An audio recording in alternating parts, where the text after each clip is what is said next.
Hi everyone, I'm Ravi and welcome to episode 4 of Python for Absolute Beginner series. In this video, we are going to learn about for loops in Python, one of the most important tools for writing clean and efficient programs. If you have ever wondered how Python repeats the same action again and again without writing the same code multiple times, this video is for you. So what is a for loop? Have you ever seen Python code that starts with the keyword for followed by indented lines underneath it? That structure is called a for loop. A for loop allows us to automate repetitive tasks by running the same block of code for multiple values. So let's look at an example. We have defined a list here, as you can see, and we have applied a for loop on this one. And you can see that after running the block, you will get the values of the list. So how to write a for loop? A for loop always starts with the keyword for, as you can see. Right after for, we choose a variable name. This is called the loop variable or iteration variable. And in our case, the loop variable was I. Next, we use the keyword in, which connects the loop variable to the list we want to loop through. This loop variable holds one item at a time from the collection. Finally, we end the line with a colon, and this first line is called the loop header. Below the loop header, we write indented code. This indented block is called the loop body. Python runs this code once for each item in the collection. But why do we need for loops?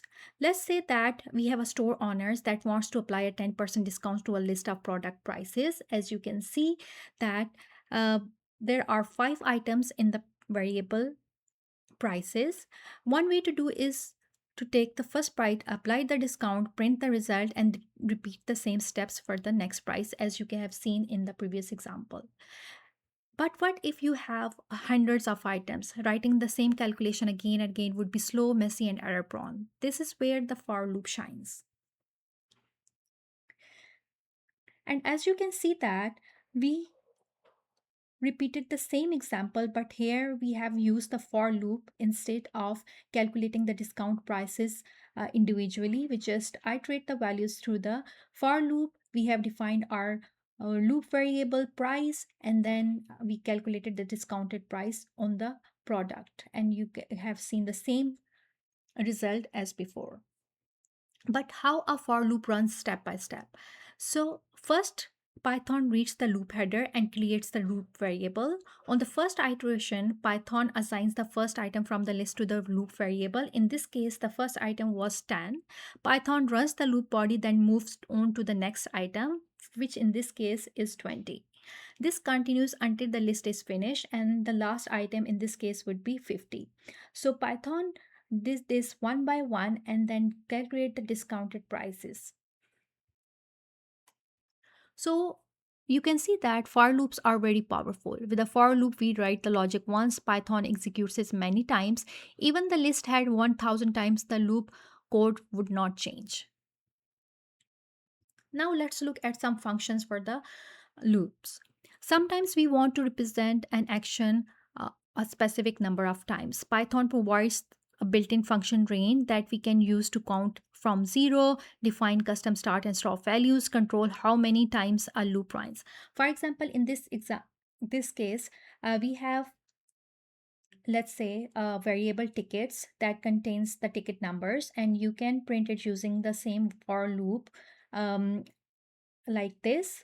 But what if you have like 100 of tickets?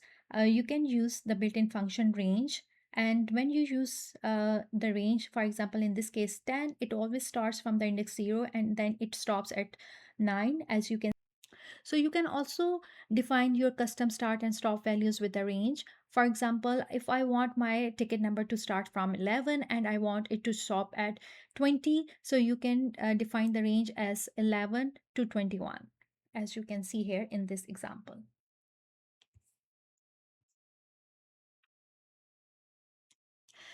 So now let's look at how to update values inside a list. We can also use index-based for loops. Previously, we have seen that all the loop variable are basically connecting with the items in the list. But in this case, we will see that the loop variable is actually pointing towards the index of the list. For example, in this case, for price in range, length, of the prices. Length of the prices is the number of the items in the variable prices, which in this case are 5. And you can see that you are now calculating the discounted price for the product, keeping in account the index of the prices. So in this case, the loop variable is pointing towards the index. And once you print it, you will get the same result as we have seen previously in our earlier examples.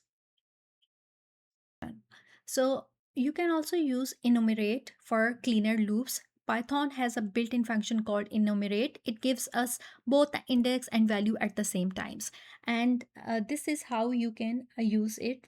For example, in this example, you have again the variable prices that contains the list of all the prices of the product items. You have a discount price, and then for index and price, now here you are using both the index, for example, and the item, let's say that we have the item 10 and its index is 0, and then you can use both to calculate the discounted price here. This is easier to root and less error prone, and in practice enumerate is preferred when you need both the position and the value. So in this video, you learned what a for loop is, how to write one, how Python executes it, how to use range, how to update list using indexes, and how to write cleaner loops with enumerate. If you would like to practice, check out the notebook linked below. If you want future videos walking through these exercises step by step, let me know in the comments. Don't forget to like, subscribe, and turn on notification. Thanks for watching, and I will see you in the next episode.